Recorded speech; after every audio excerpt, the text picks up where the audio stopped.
use this video so we can teach people how to, the quick, simple, easy version on how to contact referrals. This video is mainly for somebody who has probably just finished their fast start or right around there. They've done, 10, 15, 20 appointments, practice appointments, people that they know, and you have built up a referral base of at least 50 recommendations. Ideally, you want to be at 100. 100 recommendations built up before you get to this, because some people take to this right away. Some people, it takes a while to get in the groove of contacting people that they don't know. And I don't want people that, if they only have like 10 or 15 referrals to start contacting, I don't want them to freak out if they make 3 calls and don't schedule anybody. Then they're like, oh shoot, 1/5 of my names are gone. 20% of my names are gone. And then they start getting nervous about, are they gonna run out of people? So building up the big names list before jumping into it. But first of all, this is our demo page, okay, script page. And I know probably a year or two from now, we might still be using this and these are all updated. But for now, you're on the page, script page, you go to phoning. And then when you're on the phoning part, there's a lot of little clickable things here. I don't know if you're curious enough that you've looked at any of these, but here's some tips on getting more phone numbers. Like if you don't feel like you have enough people to call, there's some really good tips on how to get numbers of potential people. And here's just some overall tips for being effective on the phone. We're not going to go into that one today, but you can just read it and it's going to give you some good information. Here's a schedule for a template for making a schedule. And then of course, here's the approach that we use when we're contacting people that we know. Okay. For what we call the practice or the training appointments. Some answers to basic objections. These won't change very much. If you've learned these or practiced these when you're contacting people you know, these aren't going to change much when you're contacting people that you don't know. There are some more advanced ones that you could learn, but there's that. And then everybody should, if they haven't already done it, watch this video. This is Stacy Barton. You can hear her phone technique. You can hear her tonality. You can hear a lot of things. You can learn about her attitude and see how she's got everything organized with her schedule. Those are all things that hopefully up to now you've already done. Maybe you haven't mastered, but you are familiar with at least. Then at the bottom here, there are 2 phone approaches. Okay. I've talked to some people that, they've been in the business for like a month and I'm like, hey, are you contacting referrals yet? And they're like, oh yeah. And I say, well, how do you know what to do? Oh, I just clicked on the script and I just used that script, right? Which I guess it's okay, but it's nice to have walked through it a little bit. Okay, so let's start with this one here. This is the acquaintance script. So this is for the people that are not really the ones that you wrote on your initial practice list, but they're for people who you have some form of acquaintance, like they would know you if you kind of explained who you were. Okay, let's say you were on a soccer team. You're calling the mom of someone you were on a soccer team with when you were in 6th grade. Okay. You would call the person and you would say, hey, Mrs. Johnson, you may not remember me. My name's Isaiah. And, I played soccer with your son, Johnny, when we were in 6th grade. And she might say, oh yeah, I remember you or whatever, right? When you have some type of a connection with them, this is what you can use. Okay. And I'll just walk through it one time. So it says, hey, Isaiah. Well, I wouldn't call him a male, but I'd call a female. Hello, Mrs. Smith. This is Isaiah. I'm not sure you remember me, but, and then you explain how you know them. The reason I'm calling is I just started a great new job as part of my training. I need to do some training appointments. And this right here is really, really good. You want to explain to them, and you can even use this for some people you wrote on your initial list if you're not sure how to kind of get the conversation going. You want to explain to them why you thought of them. Okay, what is it unique about them?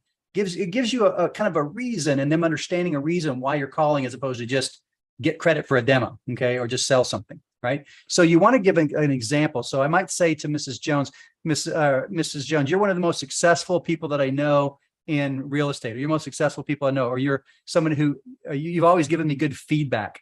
So I'd like you to know what I'm doing, okay? Or if they're in sales, or they're just nice, right? You're one of the nicest people or so-and-so said you're one of the nicest people that they know. Is that true, right? So maybe it's someone that came through an acquaintance that, you would know each other, or you've met each other once, okay? Or you could just say, you've always been one of the nicest people that I know. And I know you appreciate high quality, right? You want to have that planned out before you make that call. And this is really good. So-and-so said you're one of the nicest people that they know. Is that true? Great, because I'm only supposed to see nice people. Okay. It's a lot of fun. It's actually quick and easy. I can help me earn a couple of scholarships from the company. And it gets right into pretty much the basics of, I need to do your goal of appointments, right? And I would say at least you want to be put 4 here, right? And by the way, if your goal is to do 7 appointments in the next 3 days and you've already scheduled 6 of them, that's fine. You say, my goal is to do 7 appointments in the next 3 days, and I've already scheduled 6 of them. Okay. Or if you've already scheduled 4, say how many you've already scheduled, so they'll understand how they fit in to your method. You don't want to say, I need to do 20 appointments in the next 3 days, right? Because that's just a big number, and they feel like their one appointment might not make a dent in that, right? So you want to do a number, 4 to 8 maybe in the next 3 days. Something like that is usually the number that you want to be picking. And I have an opening at blank time or blank time. Which one would be better for you? Okay, this day, this time, this time. And you always want this right here. Every phone approach you're going to see in Vector is going to include this asking for a choice of 2 times. I cannot overemphasize how much value there is in that part. And I can also tell you that when people mess up on the phone and they don't schedule as many appointments as they should, it usually is because they're somehow glazing over this or missing this one little piece of the puzzle. And then people think, oh, I'm not very good on the phone, or, this job isn't working out for me. But all it has to do is there's one little piece of the puzzle that they're just not doing what they need to do. Okay. All right.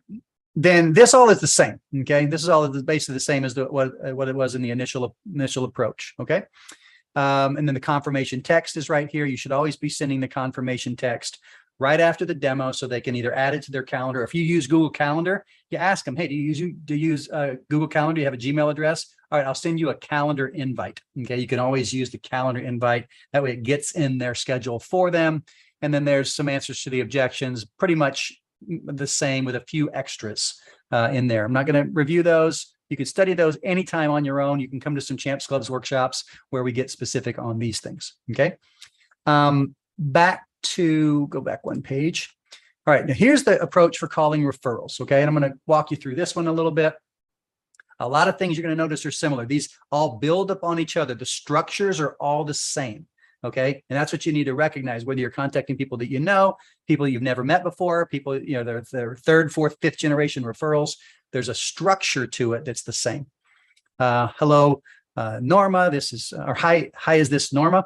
And by the way, notice it doesn't say, hi, is Norma there? Okay, it says, hi, is this Norma? Okay, that is a more kind of a positive expectation, I guess I should say, that it sounds like the person, and you just don't quite sound as much like a salesperson. Your goal is to be a salesperson, but not sound like one. Okay, if that makes any sense, as you're going through this. And that's why, just kind of using the recommendation or the referral really helps. Hi, my name is Brad Britton. Okay, there's another tip for you. Okay, this is a little advanced tip. But when you say your name, just say your first name and then say your first and your last name. Okay, I'm not going to get into the details of why, but there's been a lot of kind of research done on this, and I've had a lot of personal experience with it. Just say, my name is Norma Provencio, right? Just like that. My name is Isaiah Wences, just like that. Okay. I'm not sure you know me, and that doesn't sound like a pro sales people won't do that. Pro sales people would say, hey, this is Jonathan Winter, or whatever. Jonathan Winter, that's an old comedian. They would try to sound professional. I don't want you to sound too professional. Okay, I want you to sound pro and people be impressed, but I don't want you to sound too pro. I don't know if that makes any sense.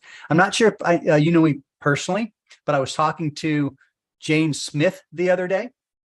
And she brought up your name. Okay, does that make sense? Did she tell you I'd be calling? So this is what you want to do.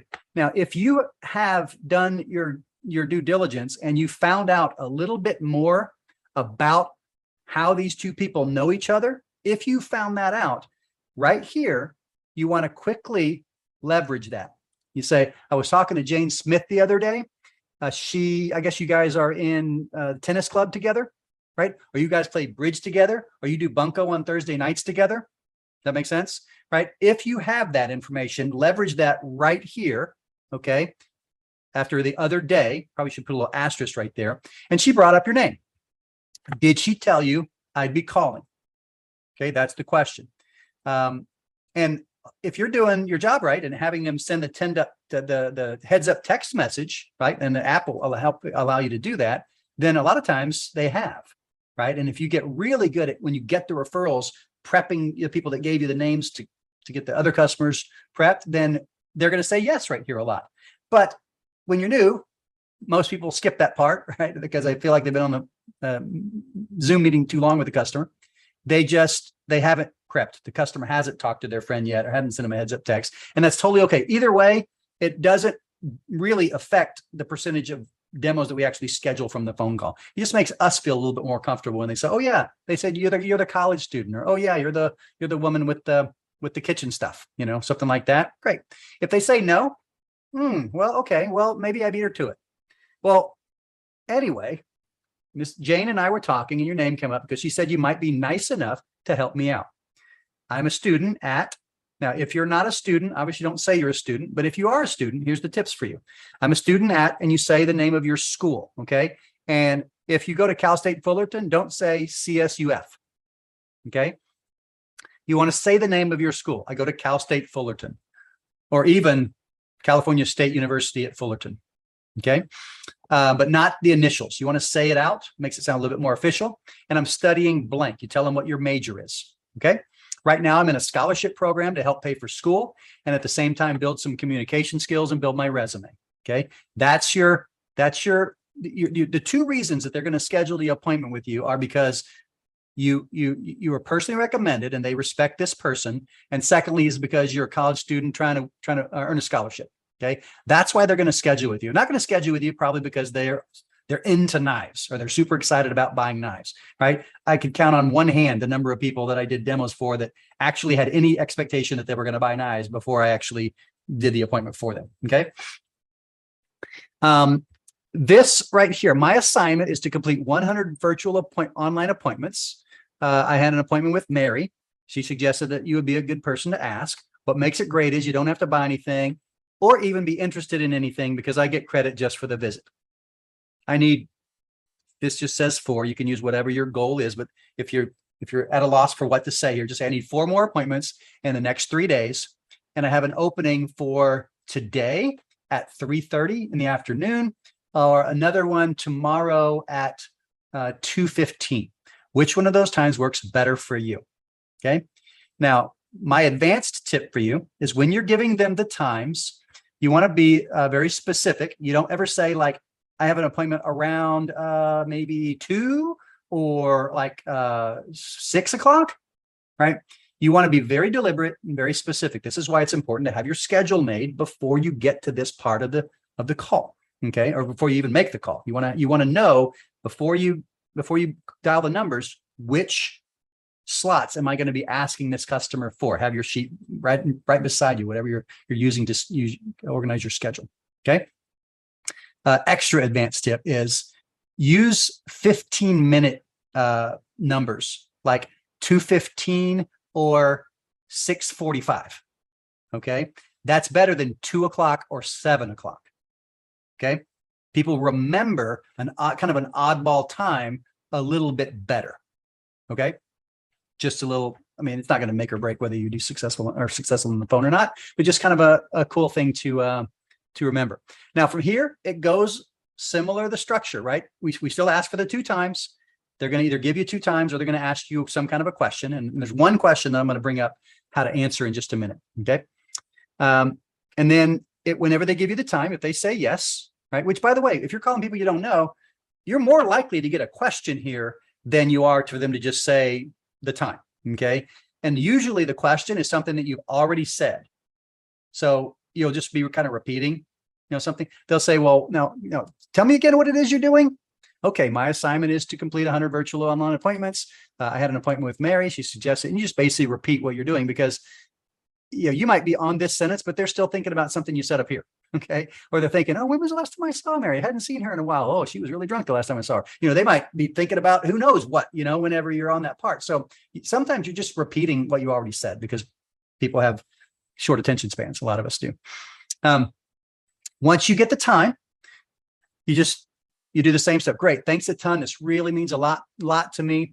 And you want to make sure that, and you guys know this, but if you can see a husband and a wife or 2 partners together, same sex couple, whatever, if you could see them together, it's always better. So this is when you want to say, hey, and if you don't know if they're married or not, You say, hey, do you have a significant other? Right? Don't say you're married. Just say, do you have a significant other? Right? That's a politically correct way to handle it. It works best if both you and your significant other could do this with me together. Is that time good for both of you? Okay. And if you did your due diligence when you got the referral, and I like to ask the customer that gives me the name, is this person married? And if they are, I like to get the name of their spouse if possible and add it into the notes, right? In the impact app. So that you understand that getting your referrals the right way helps you be more successful on the phone, right? You understand there's a little bit of correlation there. And when I was new, I just got the name and number. I didn't know anything better than just get the name and number. And I still schedule a lot of appointments. But as you develop yourself in the job, you start to learn these little things that just make things a lot simpler and easier and more effective for you, right? Once they can, if the time doesn't work for both of them, what do you do? Well, you say, hey, maybe, is there another time you think we could schedule when you both could be there? Like, what about in the evening after 7? I've got a 7:15 appointment. How would that work, right? And you still should be the one dictating the when. Okay, you shouldn't just say, well, when's good for you, right? And let them pick a time. There's a lot of reasons why that's not as effective. Okay, so you should always be in charge of asking for the times if possible. And if you give them like 7 or 8 or 9 times and nothing works, then you could say, well, give me a day that works for you, and I'll tell you what times I have available on that day. Or they can give you a general time and you can match it to your schedule. Works best if you're together. Thanks so much for helping me out. Once again, lots and lots of gratitude. You'll notice there's gratitude all throughout. You want to genuinely be thankful because, they don't have to do this for you and they're doing it. Now, who's going to benefit more if you do your job right? They're going to benefit for, 40 or 50 years, and their kids and grandkids are going to benefit from this appointment, but they don't realize it yet. Okay. So now, total gratitude for them. I'm booking my appointments back to back to hit my goal. So you're sure this is a good time. That's a good line to always use. It just reinforces in their mind. Then you tell them, I'm going to send you a confirmation text in a few minutes. Also, I'll need to email you a Zoom link before we meet. What's your email address? You get that information. Great. I'll send you the link in about 10 minutes. I'll send you the link about 10 minutes before we start the appointment. Then I'll call you or send you a text and let you know when it's time to meet on the Zoom. Hey, this really is a big deal for me, Aunt Sue or Mrs. Smith. So I really appreciate you. Thanks a lot. Okay. So ending with gratitude. The last thing that you want them feeling is a sense of gratitude. When you say thank you to somebody, it sparks oxytocin, endorphin in their brain, and that's a chemical that creates positive vibes, basically. Okay, so you want to be able to do that. All right, does that make sense so far? Everybody with me? It's all pretty straightforward. If you are doing this with your manager or somebody, ideally you role play this with somebody once or twice. Okay, just to get it out of your mouth a few times. You're going to have some people say that they're not interested. I used to tell them, I used to get really excited when they say they're not interested. Great. No problem. I can totally understand. And that's great. It's even better if you're not interested, because that way it probably takes even less time, right? Mary liked it, and I'll make sure we have some fun. So would this time be better for you? When you answer a concern or an objection or a question, this is the key line you got to get back to. Okay. I hear reps sometimes when they're new, they'll say, oh, I can understand. That's great. It's even better. You're not interested. It'll probably take less time. And I'll make sure we have some fun. And you leave it at that. You leave it at a statement. When you leave it at a statement, the likelihood of you getting another objection or another question or another concern is very high. If you answer and then end with a question and you asking a question for the times, the likelihood of you getting an appointment increases. Okay. So this is the key line. They say, I'm busy. Hey, I can totally understand. And that's great. Doesn't take long. And the busiest people give me the best opinions. Jane liked it. Always go back to that referral, right? Jane liked it. And I'll make sure we have fun. So would 2:30 or 4:15 be better for you, whatever your times are that you have. Call me later. This is one that, new reps feel like they're being pushy or whatever. If they say, call me later, I will tell you this, you're going to annoy the customer a whole lot more in almost every case. If you get off the phone and you say, call me later, and then you're trying to call them and they're trying to call you back and you're trying to call them and you end up feeling like you're pestering people. Okay. You want to schedule that appointment the very first time you talk to them, if you possibly can. It's better for them and it's better for you. Okay. I can totally do that. So when they say, can you call me later? You say, hey, I could totally do that. And thanks for being willing to help me out. Another really key line, because this line implies that they're going to do it. Okay. And when they say, can you call me later? If they're saying it with if they're being genuine about it, they're not saying no. they're saying, yeah, I'll probably do it, but you got to call me later. Okay. No problem. I can totally do that, Miss Jones. Hey, thanks for being willing to help me out. It sounds like you're pretty busy right now, and that's great because the busiest people give me the best opinions. Mary liked it, and the main reason I'm calling today is because I just really need to get these 4 more appointments in the next 3 days. Do you think you could squeeze me in at 7:30 tomorrow morning, or would 9 o'clock in the evening be better for you? Okay. So when they say call me later, remember why they're saying that. They're saying that they're not saying that because they're busy right this minute, right? If they're really busy right this minute, they wouldn't pick up the phone. Okay. I need you to recognize that. If they pick up the phone, they are having the intention that, oh, I've got a couple of minutes to talk to somebody here. So what you want to do, they're saying this because you've given them some times and they don't think those times work for them, right? That's why they're saying it. So they're saying that they're super busy. So then you want to give them like a really early in the morning time or a late in the evening time. Okay. And if you schedule a demo before 8 a.m., like I've had reps do 6 a.m. demos, 6:30 a.m. demos.